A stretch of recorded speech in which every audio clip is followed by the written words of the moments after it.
Alhamdulillahil ahad, wassalatu wassalam ala man fis sama ismuhu Ahmad wa fil ardi ismuhu Muhammad wa ala alihi wa sahbihi wa ba'd. Yang saya cintai, yang saya muliakan para alim ulama, para habaib, para kiai, para asatidz, para tokoh masyarakat, para aparat pemerintah, segenap para relawan-relawan, wabil khusus yang saya cintai, yang saya muliakan segenap masyarakat, wabil khusus segenap korban daripada gempa bumi Cianjur beserta seluruh hadirin hadirat, bapak-bapak, ibu-ibu, para pemuda-pemudi umat baginda Nabi besar Muhammad yang selalu dimuliakan oleh Allah Subhanahu wa taala. Alhamdulillah, tidak direncanakan, akan tetapi Allah Subhanahu wa taala lah yang menggerakkan hati kami, sehingga hati tersebut menggerakkan langkahan kaki kami dari pondok pesantren kami menuju ke tempat ini. Walaupun kami dalam keadaan sakit, akan tetapi rasa sakit yang dialami oleh saudara-saudara kami dari Cianjur lebih berat daripada sakit yang kami alami, sehingga sebagai seorang mukmin yang mengikuti Nabi Muhammad,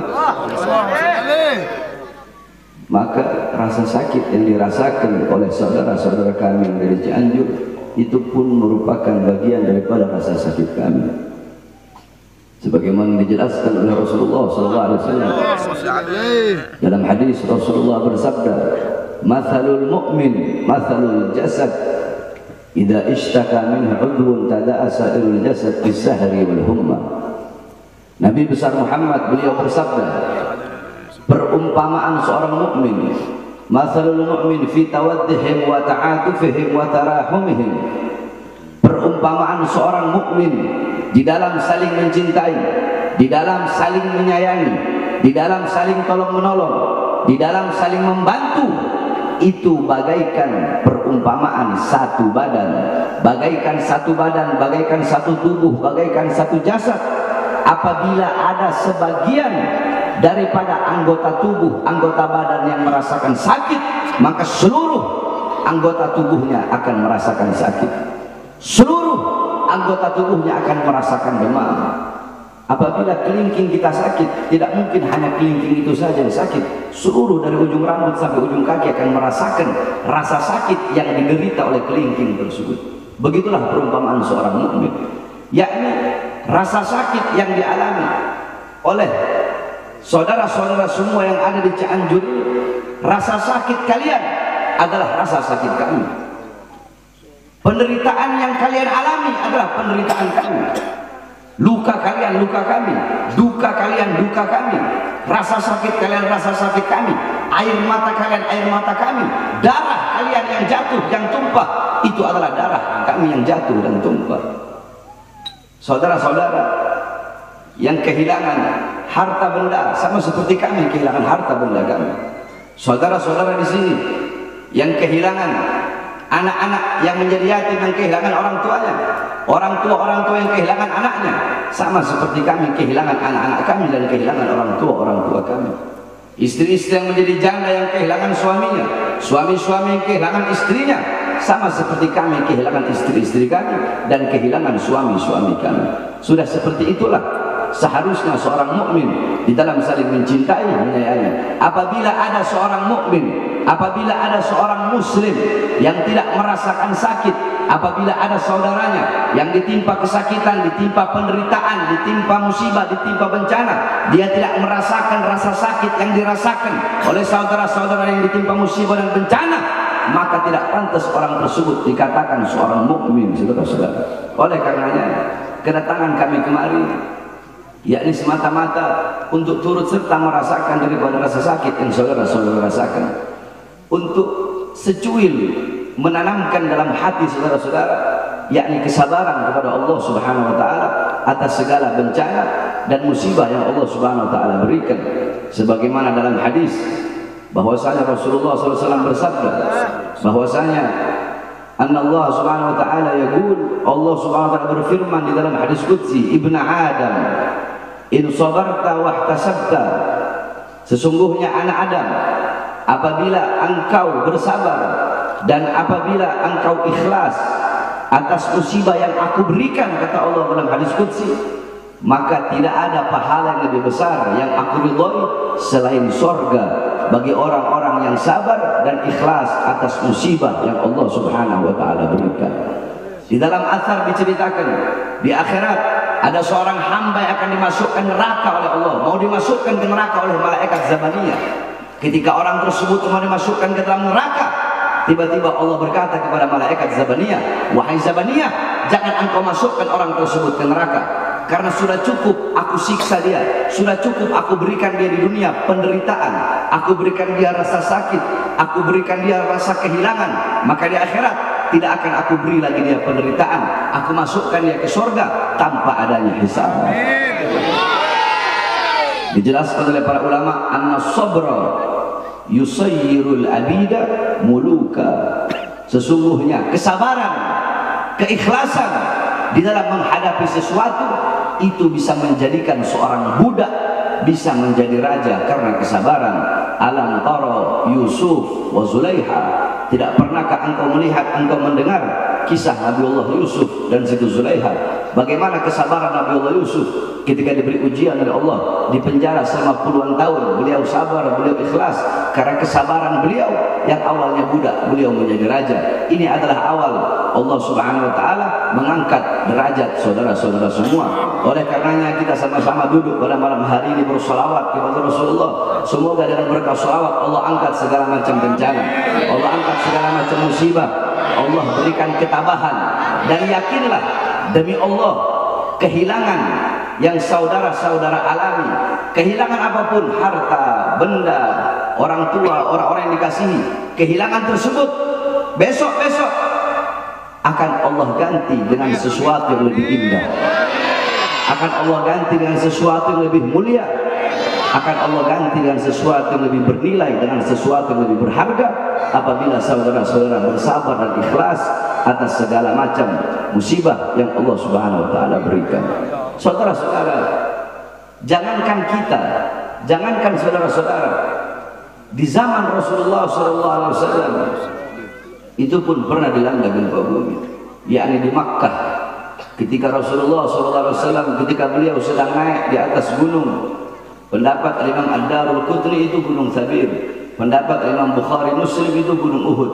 Rasulullah, Sayyidina Abu Bakar, Sayyidina Umar dan Sayyidina Utsman bin Affan, ketika beliau bersama 3 sahabat beliau naik di atas gunung tersebut, tiba-tiba gunung tersebut goyang, gempa bumi, batu-batunya berjatuhan.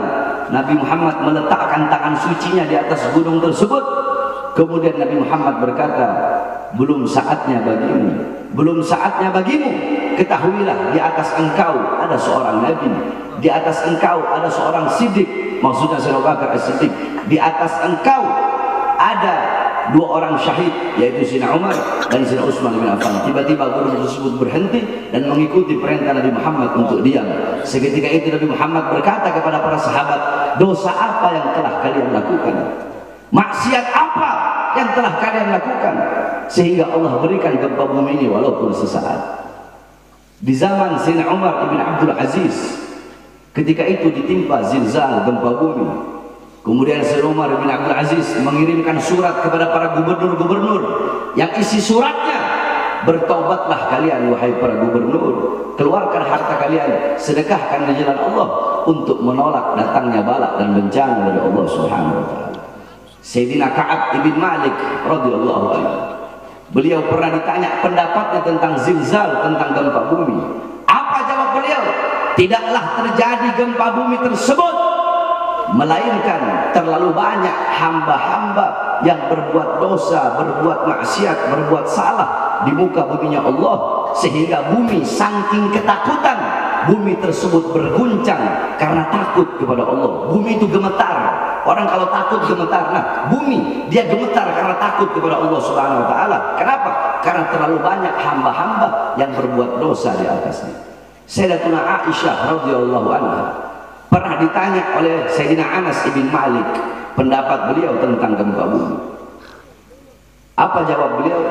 Tidaklah terjadi gempa bumi kecuali 3 hal telah merajalela. Ini sengaja saya sampaikan agar saudara-saudara bisa tahu dan agar kita bisa tahu apa penyebab gempa bumi yang diajarkan dalam Islam. Apa jawab Sayyidatuna Aisyah? Tidaklah terjadi gempa bumi melainkan 3 perkara ini telah merajalela. Apa 3 perkara tersebut? Yang pertama, istahalla zina. Perzinahan itu telah menjadi sesuatu yang halal. Orang-orang tidak lagi malu. Yang tua, yang muda, pagi, siang, sore, malam mereka berzina di mana-mana. Coba kita lihat di pinggir-pinggir jalan, pemuda-pemudi saling cium-ciuman, pemuda-pemudi membuka auratnya, pemuda-pemudi berzina di pinggir jalan. Zina sudah menjadi sesuatu yang halal. Zina itu dosa besar, saudara-saudara. Akan tetapi orang yang berzina secara sembunyi-sembunyi dengan orang yang berzina secara terang-terangan, dosanya lebih besar orang yang berzina secara terang-terangan. Coba kita lihat anak-anak muda kita yang paling banyak berzina, yang paling banyak melacur, yang paling banyak mabok-mabokan, yang paling banyak narkoba, yang paling banyak berjudi. Bukan orang Kristen, bukan orang Buddha, bukan orang Hindu, tetapi abnaul muslimin, putra-putri Islam kita yang paling banyak berbuat dosa dan berbuat maksiat, saudara-saudara. Yang pertama, istahalla zina. Zina menjadi sesuatu yang halal, dianggap halal. Yang kedua, istibahal khumur. Khamr, minuman keras, dianggap sesuatu yang boleh, dianggap sesuatu yang mubah. Orang mabuk di pinggir jalan itu minuman keras sudah bagaikan air, saudara-saudara. Nggak punya rasa malu dan takut kepada Allah Subhanahu wa taala. Yang ketiga, wadarabu bil ma'azif. Orang-orang mulai mereka memukul musik-musik yang membuat lupa dan lalai kepada Allah Subhanahu wa taala. Dangdutan di mana-mana, orkesan di mana-mana, disco di mana-mana, memukul alatul malahi, musik-musik membuat lupa, campur laki dan perempuan dalam perkumpulan musik-musik tersebut. Mereka mabuk di situ, mereka berzina di situ, mereka berjudi di situ, mereka berbuat kerusakan di muka buminya Allah Subhanahu wa taala. Apabila 3 perkara ini telah merajalela, maka Allah berkata kepada bumi, wahai bumi, guncanglah mereka. Guncang mereka, wahai bumi. Kalau mereka berhenti, maka berhentilah engkau mengguncang mereka. Akan tetapi setelah engkau mengguncang mereka, mereka masih tetap dalam kemaksiatan, mereka masih tetap meninggalkan ketaatan, maka guncang mereka dan binasakan mereka, makan mereka sampai tidak ada satupun yang tersisa daripada mereka. Bukankah Allah berfirman dalam Al-Quran, ma'asabakum min musibatin fabima kasabat aydikum. Apa-apa yang menimpa kalian daripada musibah itu akibat perbuatan dari tangan kalian sendiri. Ma'asabaka min hasanatin faminallah wa ma'asabaka min sayyi'atin famin nafsik. Apa-apa yang menimpa dirimu daripada kebaikan itu datangnya dari Allah, dan apa-apa yang menimpamu daripada keburukan itu akibat perbuatan dirimu sendiri. Oleh karenanya, saudara-saudara, dengan adanya gempa bumi, dengan adanya tanah longsor, kebakaran, banjir, tsunami, dan bencana-bencana lainnya, jangan kita bertanya kepada Allah, ya Allah, kenapa kau berikan gempa bumi? Ya Allah, kenapa kau berikan tsunami? Ya Allah, kenapa kau berikan kebakaran, kau berikan tanah longsor? Jangan sekali-kali kita bertanya kepada Allah, tapi tanyakan kepada diri kita, tanyakan kepada diri saya, Pak Harvey Smith, tanyakan kepada diri engkau, tanyakan kepada diri kita masing-masing, tanyakan kepada para ulama-ulama kita, tanyakan kepada para ustadz, kepada para kiai, kepada para habaib, kepada para penceramah-penceramah, kepada guru-guru agama, tanyakan kepada para pemerintah-pemerintah, tanyakan kepada para RT, RW, lurah, camat, bupati, wali kota, gubernur, menteri, presiden, tanyakan kepada anak-anak muda kita, tanyakan kepada orang tua kita, tanyakan kepada masyarakat kita, tanyakan kepada warga kita, tanyakan kepada umat, tanyakan kepada diri kita, perbuatan dosa apa, maksiat apa, ketaatan apa yang kita tinggalkan